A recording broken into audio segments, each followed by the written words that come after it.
Hello, all. We are back from break, and I'm joined by the wonderful Selina Morales, and we are gonna interview you. Are you feeling? How are you feeling?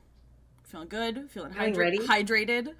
Yeah, Hydrated. look at that. What do you think of? What's your first impression, or maybe second impression of Firewatch? Okay, number one, I'm still there. Yeah, I know. I'm Yeah, like, wait, wait. where's Now we're the doing part? something else now. Yeah, yeah.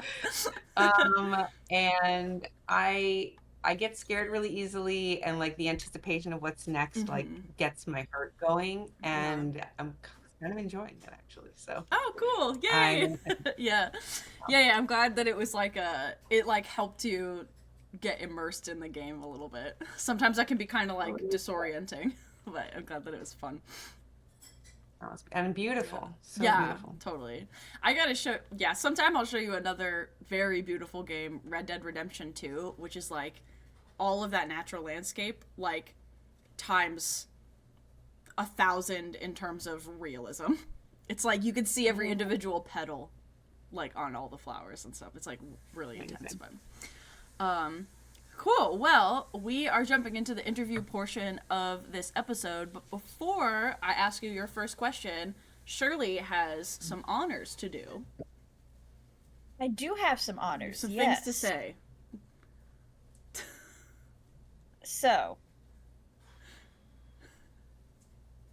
the life cycle of a forest is one that we still do not fully understand as human beings, as we impose our perspective upon the world we exist in order to understand it, which is not necessarily a good or a bad thing. It is simply a fact of life. But while the devastation of a fire can be horrific, it also can lead to new beginnings, both in the life cycle of old growth forests, as well as simply creating room for new things to grow. And even as we suffer loss, we can always find new things in its wake. Such as even though we suffer the loss of our usual co-host Dominic, I exist to do this bit that I did not prepare for and forgot What? I had to do at this point in the What is interview. this? Because I was gonna figure out what I was gonna say during the interview bit, but I got distracted by Nightbot commands. I'm gonna be real honest with you, fam. I'm gonna be real honest with you, fam. I got distracted by Nightbot and did not prepare this bit at all. But regardless, I would like to thank the sleuths for all of their hard work in building up the barren forest that would be this interview if we did not have the wonderful sleuth's abilities. Yeah, if only you had sleuths to help you with your introduction to thanking them. Then we would really be complete. Queer folklorist, I'm also confused a little bit in the chat. So to be honest, Shirley? I thought for a second about just doing it normally and it being the bit was I only did that when Dom was here, but I was like, no, I've also done it with Daisy. That wouldn't be that funny. So the point of all that was to say thank you to the sleuths? I did say Okay. thanks, sleuths! I just want to make sure that Yeah! that makes it in there. That's the whole point. I said thank you, sleuths, for all of your wonderful work. They do great work. I was literally at the sleuth meeting and contributed nothing. Hey, I am the barren fire of the forest. Apparently. Oh my lord. Okay. Oh yeah, Selena, do you have maybe a ceiling fan on? Or your light for a second was Dude, do you see flashing? it? No, Yeah, I can't see I your have a ceiling fan, but it stopped now, but sometimes the light was flashing behind you. The fan. You want me to turn it off? That's Only it. That's yeah, the I was fan. only if that is maybe only because Okay. it makes your lighting a little out there. Okay, I'll be right back. Okay. Anyway, folks, Yeah, we would not have interview questions today if it were not for the wonderful sleuthing team, which Shirley graced us with that wonderful and prolonged honorific. So that's where the questions came from. Thank you, Shirley, for thanking the sleuths. I think I got it. Awesome. Cool. Okay, with that extended thank of the sleuths, as is Shirley's tradition. Are you ready? So, yeah, this is kind of normal for Shirley.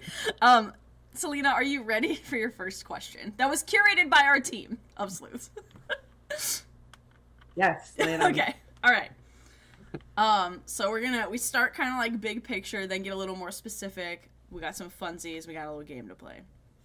So question number 1.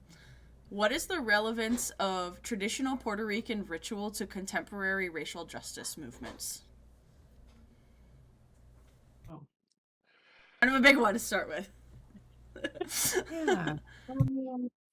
It's big and it's small because it's about like individual acts of transformation. Puerto Rican traditional ritual, like, I mean, that's just such a huge category of stuff that it could possibly be. But the generalizable piece is that people, humans, like use their creativity, their heritage, their community know-how to change something to something else. So it's like whether it's everyday, whether it's cyclical and related to rites of passage, there are ways of knowing and being in the world and interacting with the world that cause change, provoke change, ask for change. And so I think the more we practice these kind of small, everyday transformational acts, the more practiced we are in doing the larger picture change, which is required to make, a more just, livable world for all of us, whether we're Puerto Rican or not. So that's the connection there. And I feel like shining a light on how we've worked to make change in beautiful and spiritual and intimate ways can also give us the confidence that we're able to make bigger change. I like that. It's resonating, this like sense of transformation that happens with ritual. Like I see that, and that change like is part of these movements, right? It's like kind of a core desire. We want to change a thing that is not serving us or our community or whatever, and that ritual can be a powerful way to do that. I think go ahead. No, you go ahead. Yeah. Well, I was just going to say, like, I think that there's something really important about the role of imagination in social justice movements, and lots of people have written about this, because the worlds that we want to live in have never existed before, and so you have to be willing to imagine it. And I think for everyday people and mass amounts of people, the best way to approach that imagining is thinking about where you've experienced small piece of that change before. And I think also, while I'm naming ritual as small, obviously it can also be big, and it can be world changing and life changing. But those although they may be small, although they may be lighting a candle, or although they may be passing incense over your body before you leave the house, they have a big impact on you. And so that also allows you to have that imagination that taking action can make change. So.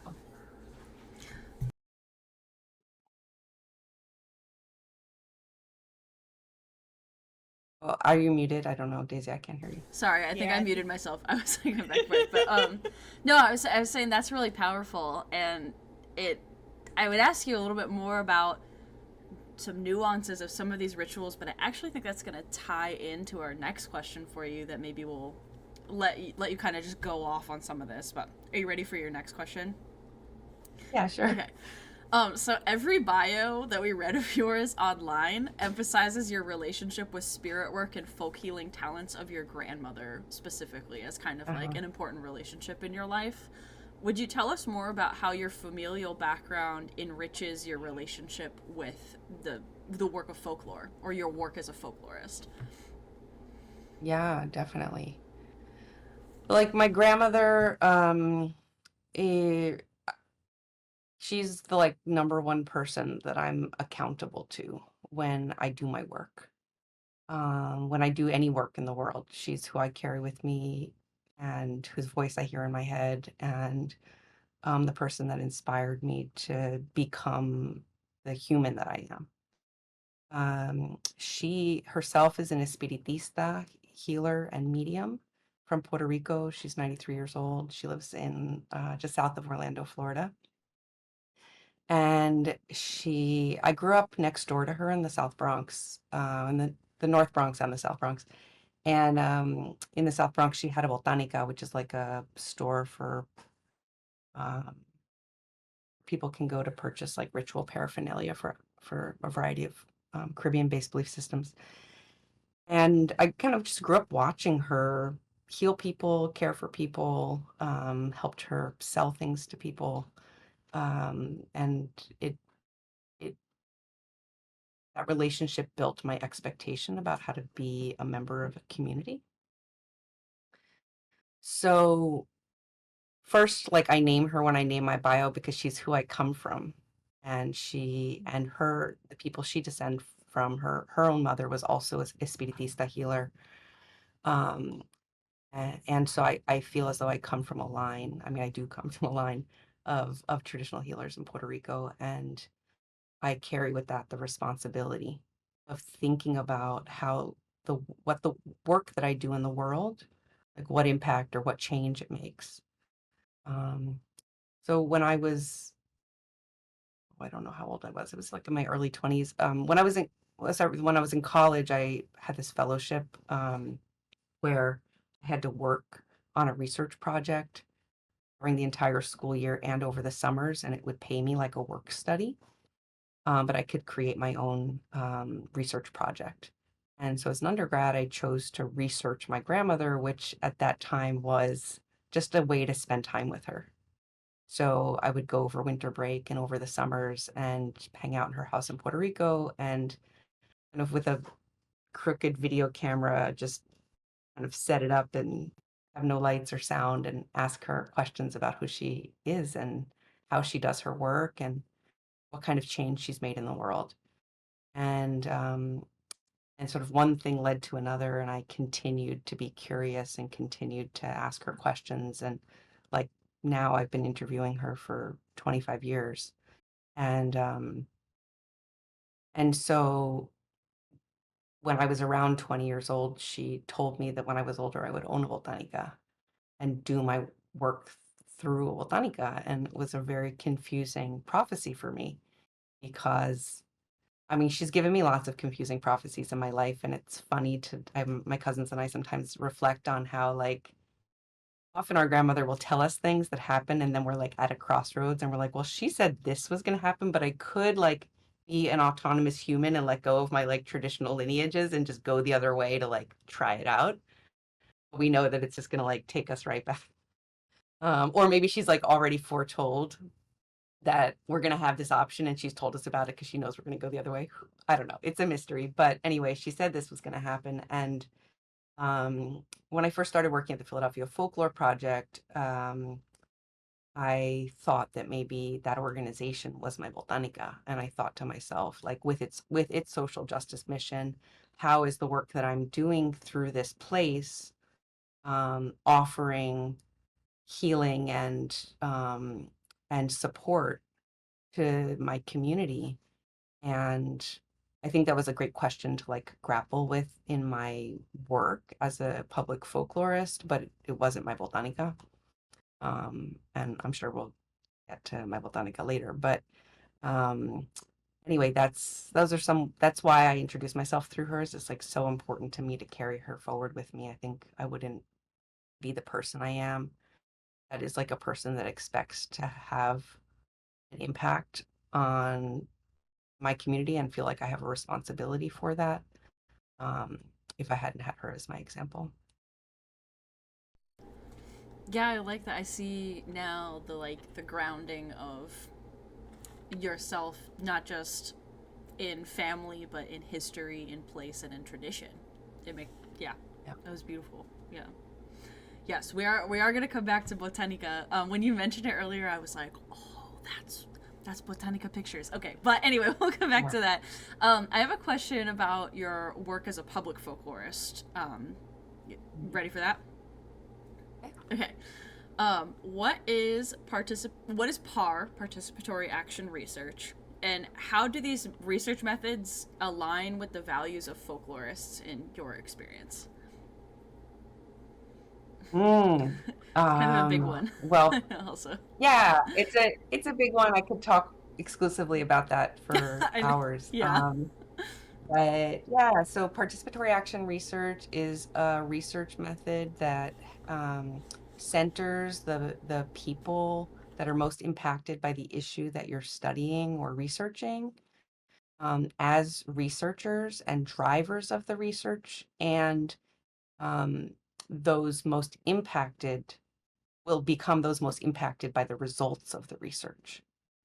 And we often, when we're like introducing PAR in the trainings that I lead with Nelda Ruiz at the Southwest Folklife Alliance, we often begin by saying, well, like, what is research anyway? And we love this idea that research is formalized curiosity, which is a Zora Neale Hurston quote, which I think allows folks who we're meeting with who are often community organizers um, or artists to think, oh, well, curiosity, like I have that.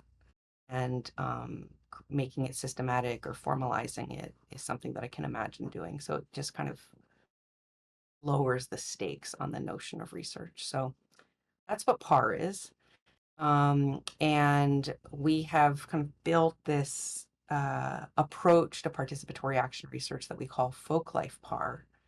And the reason why we have is because we really see where there are deep connections between folklore and folklife and this very participatory, community-centered, grassroots research methodology. Folklife is an available, like I often call myself a folklife strategist, thinking about like a cultural strategy and cultural strategists, because PAR is a good example. I approach participatory action research thinking about how might we use the resources already available to us in community as tools, as methods, as um, communicative devices, as um, theoretical frameworks for participatory action research. So folklife connects to it in so many dynamic ways. It's not like folklife is useful in PAR to be used XYZ. It's like folklife is what you already know and what you already do with the people you're already with. So if you're spending time being curious with them systematically, folklife's probably going to be at the center because that's how you creatively communicate with each other. Right? So it's just like a natural fit. And so yeah, that's what I've been exploring with Southwest Folklife Alliance for the last couple of years is what are all the different ways that it might fit? And so we've been like actioning all these different participatory action research projects around the country with folklife at the core and at the center, and asking ourselves like, how did that matter? How did that shift it? What was possible? Because folklife was lifted up as a method, a tool, a communication style, a theoretical backbone to this curious moment. That was such a clear and like well connected answer. I'm excited to edit this so that I can like listen to that again and be like, oh, this is like you framed that in the way that I felt like was really really helpful. Awesome. Seeing the connection between like things that when you say participatory action research, like you don't the average person hearing that doesn't necessarily think folklore, folk life first. But when the Mhm. way you just explained it, that connection is so natural. It just seems like Yeah. it would fit. And recalling your earlier, answer to about like Puerto Rican spiritual, or like thinking about ritual movements and things like that, like as a source of imagination, there's almost a kind of curiosity wrapped up in that imagination that you were describing too. So yeah, it's all fitting for me. That makes a lot of Yeah. sense. Yeah. Yeah. So I will plug Yeah. that there is the American Folklore Society meeting is coming up in November, and I will be doing a workshop on participatory action research and folk life with Nelda Ruiz and two participatory action research practitioners that we have worked with for many years. And so we'll be exploring a lot more about that. So Yeah, you'll that's have a chance. awesome. Oh my gosh, as long as I'm not presenting at the same time, I'll try to make it to that because that sounds I mean, I've seen it on the schedule. It looks amazing. And that's something that I value a lot is like how do you think about the doing of folklore as a folklorist? Not necessarily like Yeah. your own folklore, but like what does it, how do you do folklorist? And that's so I value your thinking about PAR and bringing that into the space so hopefully more people can connect with that method for research. That's cool. It's not just ethnography, it's bigger than that, it's like a Yeah, and I want to like underscore it's like it's research for action. Yeah. It's not research for research. It's research to make change and make transformation in community. That's its Yeah. purpose. It's not part. It's not that. Right. So Awesome. Well, speaking of your work with the Southwest Folklife Alliance, it's not the only public folklore organization that you've worked with. You've worked with public folklore orgs across like disparate parts of the U.S. So like you work with the Philadelphia Folklife Project and Southwest Folklife and a number of others, and you also interact with people through the National Folklife Network that really are a national blend of artists and traditional artists and musicians, etc., folklorists, people like that. What strategies have you come to use as a folklorist to deeply engage with all of these different communities? yeah, I mean, I think it's just like the age-old be friends strategy. I mean, I care a lot about the people that I work with and about their lives and their families and connect with them on very personal levels before kind of getting work done. Also having like a deep understanding that like the work that we do together is our lives. Yeah. You know, it's that Annie Dillard quote, how you spend your days is how you spend your life. And so there's no like separation between like going to work and spending time with people because it's my job and like just had a lovely day, working alongside you, Daisy. So, um, so I think that's like a really important, I wouldn't even call it a strategy, but I would just say like it's a way of being in the world. Um, is to understand that these relationships nourish me and are super important in my life. And every time I meet someone new, I have a chance to like learn something new about the world and also make sure that I offer some of myself in the exchange.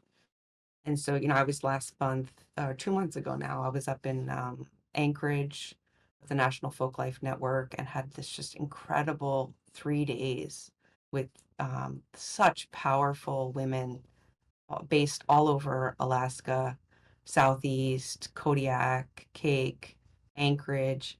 And, I don't know if I know I'll see them again in a few months. We're having a gathering, so we'll get to like connect.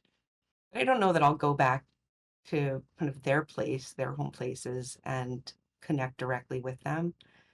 But I think about them all the time and we'll text and communicate through NFN. Um, so I just think it's like being genuine and being present with people is really important. I work also simultaneously in a lot of different organizations. I work as a consultant. So I now am with Southwest Folklife Alliance, the National Folklife Network, Alliance for California Traditional Arts. And in those places, I am making relationships with different groups of people all the time. Um, and making sure I'm introducing people across, like that I meet in different places, even across projects, across states, between San Juan and California. So building, like seeing myself as a networked person, someone that is connected to people and connect others is another like important role that I take on, given that I have these like really um, wide-reaching projects that am working with. Awesome. Yeah, I think those are all really valuable takeaways. Thanks for sharing that. Yeah. Those are kind of our big questions that we have for you, and I have a couple funsy questions. Are you ready to get Okay. into some of those? Yeah. Okay. Oh man, I'm like, what order should I ask these in? Okay, I know. Okay. All right.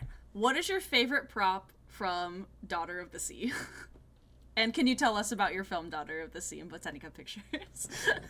Yes, yes, yes. Okay, Daughter of the Sea is my short film. I was the executive producer of the film, and also for the film, I wrote a ritual scene. So in the script, it's about a 20-minute film. It's like minute 17 or something. There's a a ritual that is enacted between the granddaughter and the grandmother character.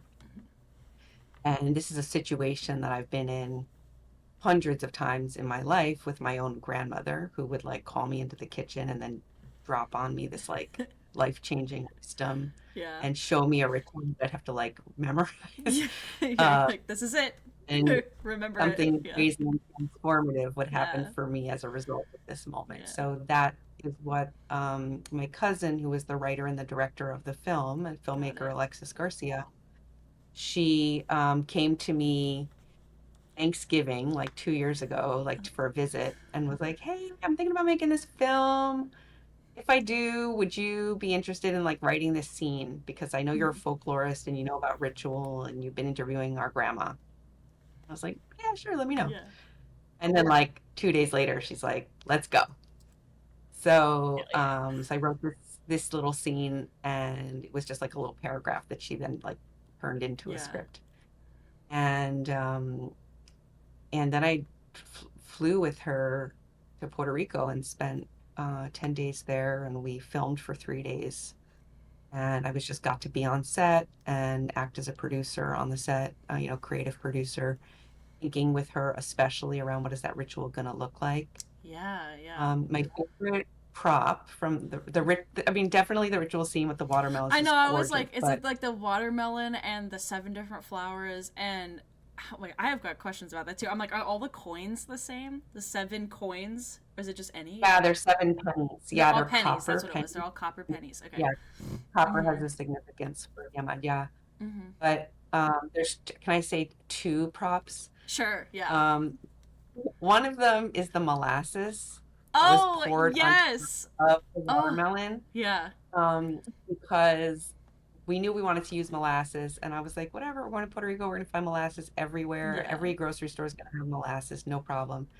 And we only had a couple days to go shopping for the Right. props, and every store we went to, there was no molasses. Oh my. So then You're like, what we is like was this? ready Yeah. to film, and like we had to make like maybe 10 different versions of the watermelon, because we have to film it over and over again. It has to look fresh every time. We're like quickly running Yeah. flowers that were like picking from the garden, Yeah. and we didn't have the molasses. And so I went out and I got like a bottle that looks like it might have been an old bottle of molasses that my grandma would have had in her cupboard. This whole thing filmed in my grandparents' house. Oh, it's in their house. That's So cool. Yeah. yeah, so I like feel very much like I'm in this Yeah. kitchen, like up around, and I got corn syrup and Hershey chocolate syrup and mixed them together That's funny. at like the right ratio. Yeah. So whenever I watch that scene, I'm like, is it thick enough? Is it too thin? Is it dripping the way molasses would be dripping? Which is a detail nobody else is thinking of. I watched the film. I didn't think of it. I didn't notice that at all. I was like, yeah, molasses. That makes sense. Yeah, I assumed it was molasses. That's so funny. So that prop like makes me like I did something. Yeah. I made something happen. Yeah. And my second favorite prop is this like red box covered in hearts that Princess Sophia Yeah. is carrying the Yeah. watermelon in the water. Mm-hmm. It was a box that a statue had come in that we used as part of the scenery, and I just thought it was like the cutest, sweetest little box. And I was like, we have to use this. Yeah. So I'm glad. I appreciated some of the like foreshadowing of being called by the sea in the props, like the conch shell like on the porch is just like it's just there and there's a moment given to it, but it's like if you think about it, it's like you listen to it because the sea calls you. Like I was like, okay, I could see this, but that's so fun. What a cool what a a cool story to have about a prop that looks exactly like the thing that it is, but is not at all. Yeah. Fake molasses. We're working on another film right now, and one of the characters is a food stylist in the film, and also there's a ton of food in the film, so we're actually going to have to work with a food stylist. So I've been following food stylists on Instagram just to try to like get in the space of like, you know, use hairspray on a hamburger bun to like put the seeds on or whatever. Right. And I'm like realizing that this molasses moment like wasn't that unique. I'm like, oh, like prop maybe corn syrup was actually the right prop, right? The right food styling because of its thickness and how it might drip better than actual molasses would drip. So it's like foreshadowing of your film production too. That's interesting. Yeah, very cool. Okay. Or like early days of my food stylist career, maybe. Yeah, something like that. Another funsy question for you. We noticed that you do a lot of creative writing work, and I actually got a grant for some of your creative writing work recently. What's a character that you want to write but haven't yet been able to? That's so good.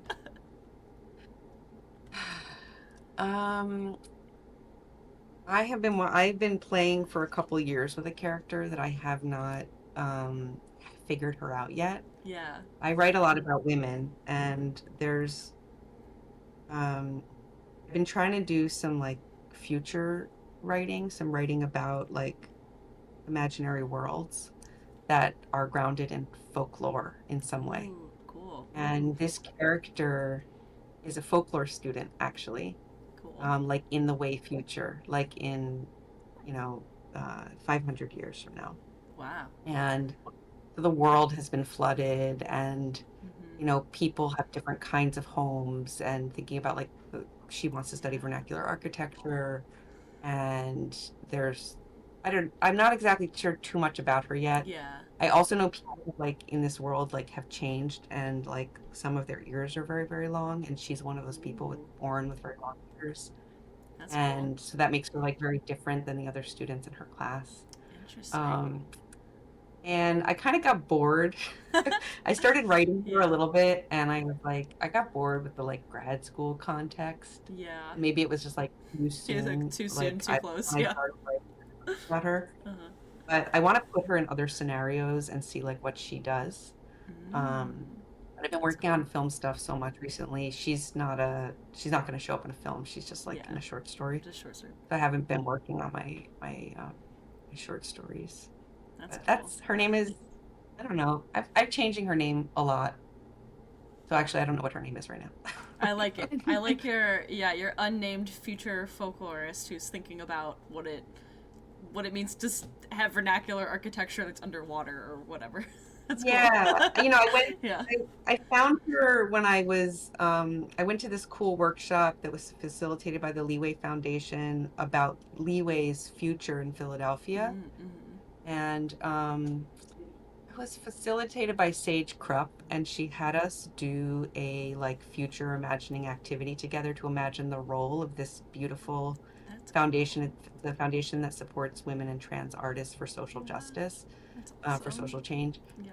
And in Philly only, and it was sort of like what issues and what problems will arise in 50 years and 100 years, and how is the Leeway Foundation as a like supporting communities in that time. And that got me thinking, well, like, what will folklorists be doing in that time? Yeah. And Yeah. that's how I found her. And I just want to like, I Nice. like staying in that kind of creative space, because and once I know where we're headed, I know what I need to do to get there. Yeah. Yeah. That's awesome. I'm excited for how that will unfold in your future writings, if it ever makes it out, or just for you personally. That sounds really cool. That's a cool character. Yeah. I have another question for you. What's your go-to mom meal that you make for hungry kids? Oh gosh. White rice and chicken cutlets. I love it. For when I want to Basics. see them like, Yeah. when I want to see them like eat, you Yeah. know, because otherwise, if I basically make anything else, they eat like little birds. They just Yeah. take little nibbles of things and make Yeah. faces and growl at me. But if I make white rice and like a chicken cutlet with like Yeah. adobo on it, with breading, you know, Yeah. fried, Right. they'll eat like they've never eaten before. It's great. That's a great, very filling and like easy on the stomach for the most part. You know, like just like you could eat a lot of it and feel very like ready to do the next thing. That's awesome. Yeah. Yeah. All right. Last funsy question before we move on to a little game. What is the most recent TV show that you've been binge watching? Well, I can't binge it because it's only coming out once a week, but I've been watching Bad Monkey on Apple TV. Okay. It's got a little that, Caribbean, and it's got a little like, you know, African indigenous healing and spiritual work. That's cool. And it's got some murder and some mystery and a cop. Nice.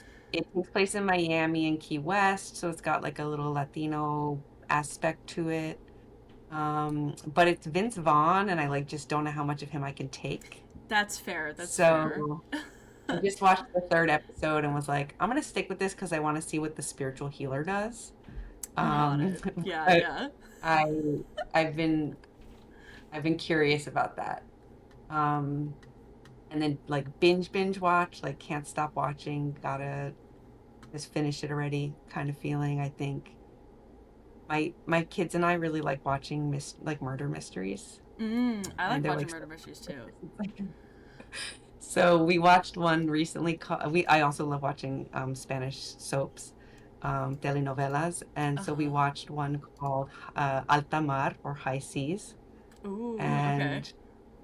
It's like ridiculous, like cheesy, and like, you know, you always know what's going to happen next, but it was so fun to watch. I really enjoyed that one. We remembered, I think, that you've been into Grey's Anatomy. I was, during the pandemic. I'd like only heard of it. I didn't even know what it was about. And I started watching it from start to finish. So, yeah. Well, this may influence the next activity that we're going into. So I know that you have a very well-rounded, maybe sort of long-form show that usually is about healing or murder mystery, it sounds like, sort of one or the other. Grey's Anatomy maybe fits a little bit of both. Okay. I'm gonna go ahead and flip over to a game really quick. I'm putting my face on screen so that people can look at me while I share screen to you, and it doesn't mess up cameras. But okay. Selina, I have an important question for you. Have you ever made a tier list before? No. Okay, go ahead and click the screen that I just shared to you. We have curated a tier list of characters in Grey's Anatomy for you to rank on a scale from S to D. And a tier list is something that comes from fighting games. It's used on the internet, though, a lot of the times in more recent history, basically to rank stuff in everyday life. And we thought that it would be fun, since you did a rewatch of all the way through of Grey's Anatomy, to rank characters on a scale from S to D, S being like super, it's above A, it's elite class, all the way down to D, which is like dumpster. That's what I call it. It's like instead of F we have D, and this is sort of the traditional ranking system. I'm so happy to see all my friends on this screen. Good, yes. I will also say that usually when we rank this stuff, I just have to look at my list of names here. It's ranked horizontally and vertically, so you can stack more than one character in each row. So like the top left of S is like number 1, the bottom right of D is like the worst, and you're welcome to rank them on whatever scale you imagine is appropriate for each of them. You can decide what qualifies them in each area. This is completely your design, and you're welcome to reframe any of them as you go forward, as you go through this too. You're like, I want to reposition stuff. That's totally fine too. So, in order of appearance, I have them on here. Addison Montgomery. Let's put her in C to start. Okay. Any particular reason?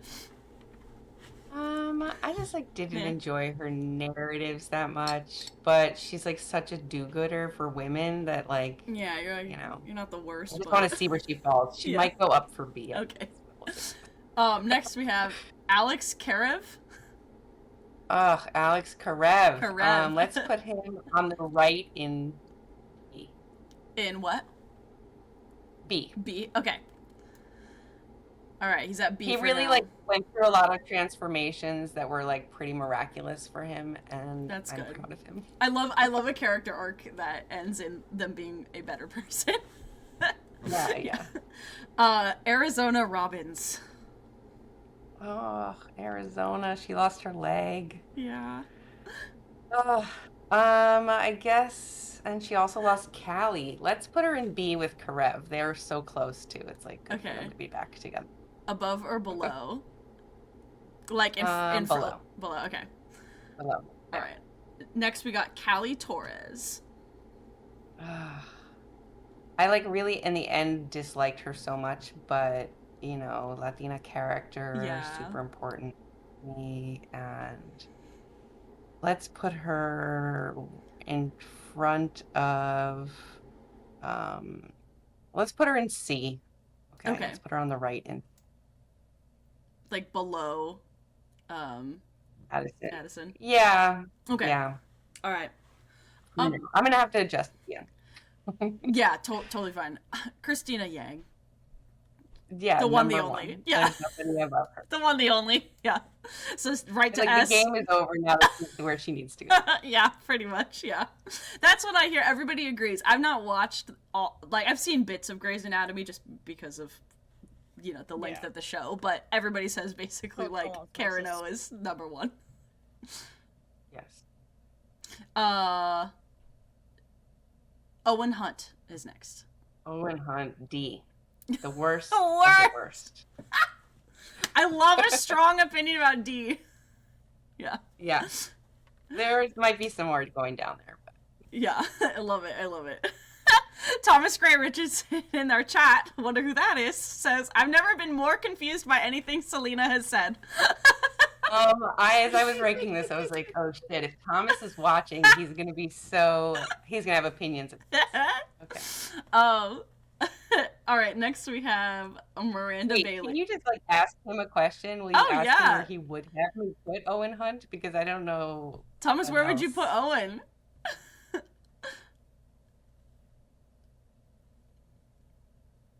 I don't know. We'll see if he responds. All right, let's keep going. We got Miranda Bailey.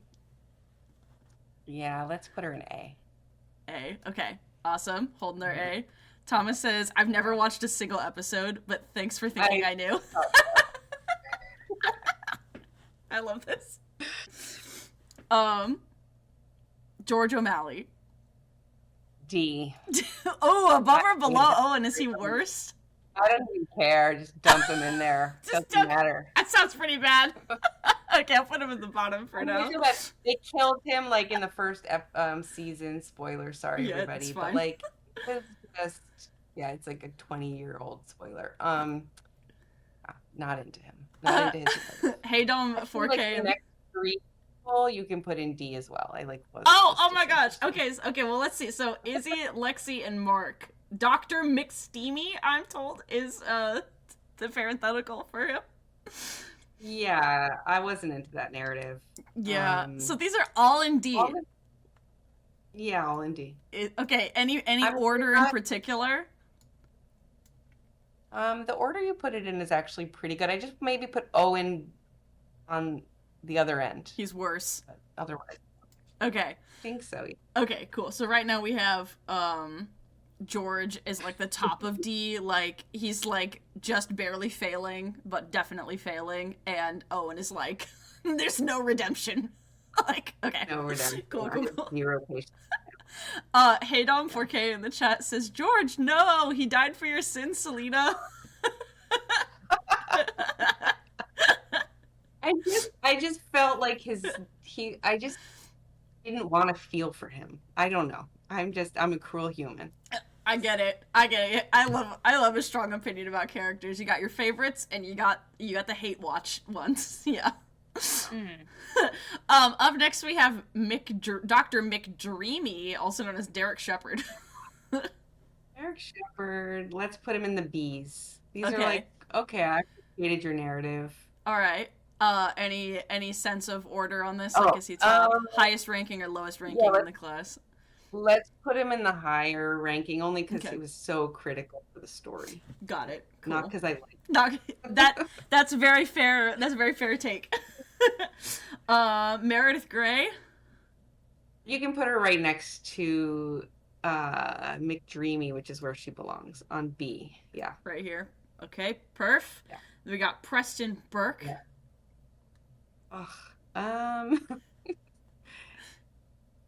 Did I like him? Yeah, he can go in C. This is like that's like I think becoming my more like neutral characters. Like Okay. you were helpful and I loved that you loved Christina. But that was kind of it for me. Yeah. Yeah, at the top. Okay. Mhm. Richard Weber, last but not least. A. Put him on the A's. Yeah. Next to Miranda. After Miranda Bailey. Above. No, on the other side. Got it. You're missing Debbie Allen's character. Ooh, okay. I was gonna say, who do we not have on here that you would want? There were, I will say, of the list we could choose from, this one had the most manageable number. All the other ones had like over 20. Like every other one had like over 20. There were too many. I mean, the one you're missing that's important is Debbie Allen, because not only is she Felicia Rashad's sister and like amazing actress, she also directed a huge number of the episodes. That's awesome. And just as a like Black woman starring in a TV show, directing the TV show, and it being this like crazy prime time like show. Actually still producing episodes. She's so important, and I would put her in the A's. You put her in the A's. Any spot? Actually, here I'll fix this for people on chat can see this. Tell me how to spell her name again. Oh wait, hold on me. Well, her actual name is Debbie Allen, and her character's name was. Oh my gosh, I'm blanking on it. Chat, look it up real quick. Somebody drop it in here, chat. Help, folks. Shirley, are you on this? No. What are you here for? What are you here for? I got it. It's okay. I also am not sure. It's okay. I mean, yeah, Sandra Oh, Christina has to be number 1. That's what I've heard from the people. Yeah. But I like your takes in general about these characters. Your strong take. Oh, this is killing me. What was her name? Here, I could. Catherine Avery. That's Catherine what it was. Avery, that's it.